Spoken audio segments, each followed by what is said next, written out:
দুষ্টু পরী বনাম কথা বলা ব্যাং রাজপুত্র। আবিদা ক্রিয়েশনস ফানি ফেরি সিরিজ সাথা। এক ছিল দুষ্টু পরী, নাম তার ঝিলিমিলি। সে ছিল হাসি খুশি কিন্তু একটু অতিরিক্ত দুষ্টু। জাদু করতে গেলেই সব কিছু উল্টোপাল্টা হয়ে যেত। একদিন সকালে সে ভাবল, আজ একটু রাজপ্রাসাদে মজা করা যাক। ঝিলিমিলি উড়ে গিয়ে রাজবাগানে নামল। সেখানে একটা পুকুরে বসে থাকা ব্যাঙ হঠাৎ বলে উঠল, এই পরী, একটু জাদু করো না আমার ওপর। পরী অবাক, ব্যাঙ কথা বলছে?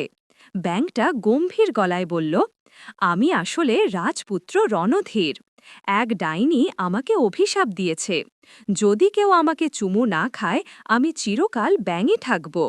ঝিলিমিলি চোখ পাকিয়ে হাসল, চুমু? উফ, এত পুরনো গল্প এখনও চলছে। চলো বরং আমি নতুন ধরনের জাদু করি।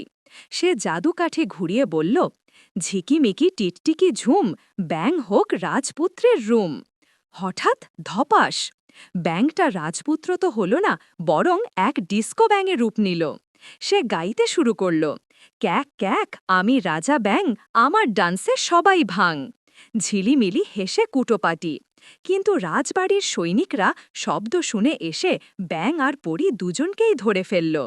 রাজা এসে রেগে বললেন, এই গোলমাল কেন? কে গান গাইছে? ঝিলিমিলি লজ্জিত মুখে বলল, মাফ করবেন, আমি শুধু সাহায্য করতে চেয়েছিলাম।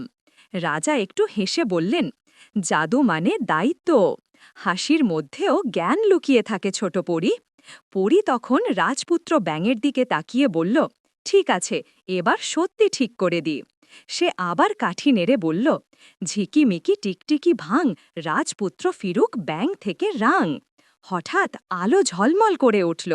ব্যাঙটি রূপ নিল এক সুদর্শন রাজপুত্রে।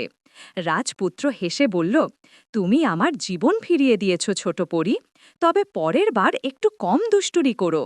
ঝিলিমিলি হেসে বলল, ঠিক আছে, কিন্তু তোমার ওই ডিস্কো ব্যাং নাচটা আমি কিন্তু আবার দেখতে চাই। সবাই হেসে উঠল, আর রাজ্যের আকাশে উড়ল ঝিলিমিলির হাসির ঝিলিক।